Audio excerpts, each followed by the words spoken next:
जब जीवन में संकटों की घटा गिरने लगे और हर राह में बाधाएं अड़चन बन जाएं, तब आता है संकष्टी चतुर्थी का पावन दिन। एक ऐसा व्रत जो न केवल विघ्नों का नाश करता है बल्कि मनोकामनाओं को सिद्धि भी प्रदान करता है। ओम जय श्री गणेशाय नमः। आप सभी को ज्येष्ठ मास में आने वाले कृष्ण पक्ष की संकष्टी चतुर्थी की हार्दिक शुभकामनाएं। यह दिन विशेष रूप से विघ्नहर्ता भगवान गणेश की कृपा प्राप्त करने का अवसर होता है। जब भक्त उपवास रखते हैं, रात में चंद्रमा को अर्घ्य देते हैं और विधि पूर्वक गणेश भगवान की पूजा करते हैं। संकष्टी चतुर्थी पर श्रद्धा और नियम पूर्वक किया गया पूजन सभी विघ्नों को दूर करता है, भक्तों के जीवन में सुख, शांति और समृद्धि लेकर आता है। आइए जानते हैं ज्येष्ठ मास के कृष्ण पक्ष की संकष्टी चतुर्थी की तिथि और शुभ मुहूर्त के बारे में। ज्येष्ठ मास कृष्ण पक्ष चतुर्थी तिथि प्रारंभ होगी 16 मई दिन शुक्रवार को सुबह 4:03 से और 17 मई शनिवार की सुबह 5:13 पर चतुर्थी तिथि समाप्त होगी। ऐसे में हिंदी पंचांग के अनुसार 16 मई दिन शुक्रवार को एकदत्त संकष्टी चतुर्थी का व्रत रहेगा। चतुर्थी तिथि महीने में 2 बार आती है, एक कृष्ण पक्ष में और दूसरी शुक्ल पक्ष में। साथ ही साथ आपको बता दें, शुक्ल पक्ष में चतुर्थी का व्रत कब रहेगा, तो 30 मई दिन शुक्रवार को विनायक चतुर्थी यानी ज्येष्ठ मास के शुक्ल पक्ष की चतुर्थी का व्रत रखा जाएगा। 16 मई शुक्रवार को सूर्योदय होगा सुबह 5:49 पर, सूर्यास्त शाम 6:57 पर। ब्रह्म मुहूर्त सुबह 4:12 से 5 बजे तक रहेगा। सिद्धि योग और साध्य योग बन रहे हैं।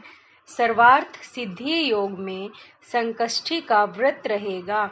सिद्धि योग सुबह 7:15 तक और बाद में साध्य योग पूरा दिन रहेगा।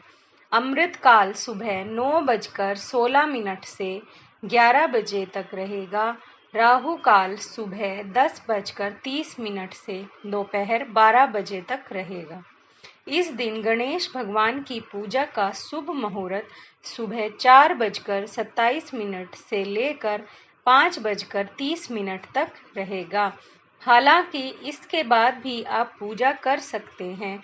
शाम का मुहूर्त शाम 7:06 से 8:08 तक रहेगा और जिसमें गोधूली मुहूर्त शाम 7:04 से लेकर 7:25 तक रहेगा, जब आप दीपदान कर सकते हैं या कथा का पाठ भी कर सकते हैं। चंद्रोदय होगा रात 10:29 पर। ध्यान रखिएगा, रात को इस समय के बाद से चंद्र देवता को कभी भी अर्घ्य देकर अपना व्रत खोल सकते हैं। बिना चंद्र देवता की पूजा के यह व्रत अधूरा रहता है। इसलिए व्रत रखने वाले सभी भक्तों को रात के समय स्नान आदि से शुद्ध होकर चंद्र देवता को अर्घ्य देकर ही व्रत खोलना चाहिए। चतुर्थी का व्रत रखने वाले भक्तों को सुबह जल्दी उठकर स्नान करके घर के पूजा स्थान को भी स्वच्छ करके फिर पूरी श्रद्धा और लगन के साथ बैठकर पूजा करने का या व्रत रखने का संकल्प लेना चाहिए। फिर धूप दीप जलाकर मंत्रों का जाप करके कथा का श्रवण करें और व्रत को प्रारंभ करें। भगवान गणेश की पूजा सामग्री में गुलाब के फूल, दूर्वा, घास, मोदक, लड्डू, पंचामृत, चने और चूरमा आप अवश्य रखें। पूजा करते समय ओम गम गणपते नमः मंत्र का जाप करना चाहिए। इस दिन किसी पर क्रोध ना करें, किसी पर दोषारोपण ना करें, घर पर आए हुए किसी भी जरूरतमंद को खाली हाथ ना लौटाएं और इस दिन व्रत रखने वाले भक्तों को फलाहार करना चाहिए, जिससे आप सभी प्रकार के मौसमी फल जैसे केला, सेब, संतरा, पपीता, तरबूज, खरबूजे, खीरे आदि का सेवन कर सकते हैं।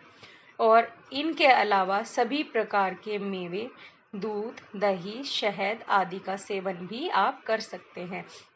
नारियल पानी का सेवन भी आप कर सकते हैं। फलाहार में आप सेंधा नमक से बने हुए कुट्टू आदि के व्यंजन, साबूदाना या आलू का सेवन भी कर सकते हैं। सेंधा नमक का सेवन बहुत जरूरी हो तभी करना चाहिए, अन्यथा इस व्रत में केवल मीठा या फलाहार ही खाना चाहिए। यह थी आज की वीडियो ज्येष्ठ मास में आने वाली संकष्टी चतुर्थी पर। यदि आपको यह वीडियो अच्छी लगी हो तो वीडियो को लाइक करें और हमारे चैनल को सब्सक्राइब जरूर करें।